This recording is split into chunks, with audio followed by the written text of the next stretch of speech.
Hi, I'm doctor Mahi Bharadwaj. కర్ణాటకలో 120 అడుగుల రథం మహోత్సవం జరుగుతుంది. దీంట్లో రథము కూలిపోవడం అయితే జరిగింది. దీంట్లో నేను నా పాయింట్ ఆఫ్ వ్యూలో కొన్ని విషయాలు మీకు చెప్పాలనుకుంటున్నాను. దాంట్లో మొట్టమొదటిది ఏంటంటే, రథం ఎప్పుడైతే పడిందో అప్పుడు ఆలోచన సరళి చాలా తేడా ఉంటుంది. నెగటివ్ ఆలోచనలతో దేవుడికి ఏదో మనం తక్కువ చేసినామని, ఎక్కడో లోపం జరిగిందని, దేవుడు మన పైన ఆగ్రహించినాడని, లేకపోతే ఇంకోటని, పూనకాలు, అది ఇది నానా రకాల నెగటివ్ వార్తలను స్ప్రెడ్ చేస్తూ భయభ్రాంతులతో చచ్చిపోతారనమాట జనాలు.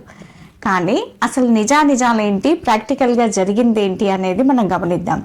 దీంట్లో రథం లాగడంలో జనాలు, మన ఇండియన్స్ అంటేనే రథాన్ని ముట్టుకోవాలని, రథాన్ని లాగాలని చాలా ఆశపడుతూ ఉంటారు. దాంట్లో అటువైపు ఇటువైపు, ముందు వెనక తోయడాలు, తొక్కిసలాటలు ఇలాంటివన్నీ జరుగుతూ ఉంటాయి. అలాంటి సందర్భాల్లో కూడా రథం బ్యాలెన్సింగ్ అనేది డిస్టర్బ్ అవుతా వస్తుంది. సెకండ్ థింగ్ వచ్చేసి, ఈదురు గాలులు రావడం వల్ల అది రథం కూలింది అని చెప్పేసి కొంతమంది చెప్తున్నారు. దానికి ఆధ్యాత్మికతకు ఎప్పుడైనా సైన్స్ అవసరం. ఎలా అంటే, ఇప్పుడు ఆ రథము లాగడం అనేది ప్రొసీజర్ అనేది ఏ వైపు నుంచి ఏ వైపుకు తీసుకొస్తున్నారు, ఆ గాలి వీచేది ఎలా అయితే ఉందో, ఆ గాలి అంత వేగంతో వీచినప్పుడు రథము బ్యాలెన్సింగ్గా ఉండడానికి కావాల్సిన ఏర్పాట్లు అయిండొచ్చు, దాని బేస్ అయిండొచ్చు, దాని స్ట్రక్చర్ అయిండొచ్చు, ఎంతో ఇంపార్టెంట్ అనే విషయం కూడా అవసరం. కాబట్టి ఈ రథాన్ని అలా అంత పగడ్బందీగా ప్రిపేర్ చేయడం, దాన్ని తయారు చేయడం జరిగిందా అనేది రెండో పాయింట్. మూడో పాయింట్ ఏంటి అంటే, రథ మహోత్సవం అనేది అంగరంగ వైభవంగా జరుగుతుంది. పొలిటికల్ ఒక డే రోజు జరుగుతుంది.